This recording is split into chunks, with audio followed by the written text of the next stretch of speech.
comme le Maroc, serait bien inspiré de concevoir des approches qui valorisent les potentialités culturelles, intellectuelles et politiques de la Kabylie au lieu de spéculer sur le désespoir de ces populations. Cette région s'en trouverait mieux et ce faisant, le pays et l'Afrique du Nord bénéficieraient mécaniquement de son essor. Un dernier point quand même.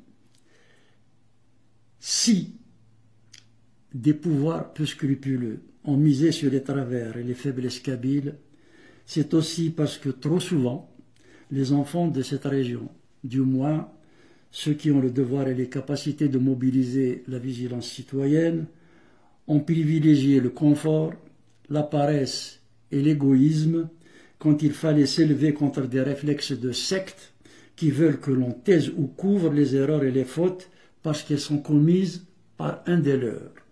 Une démission qui en fait aggrave la fragilisation de notre région.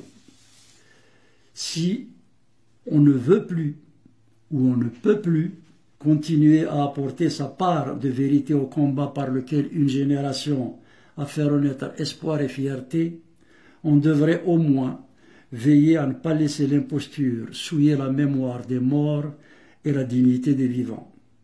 Il y va de notre responsabilité envers nos enfants et de notre honneur.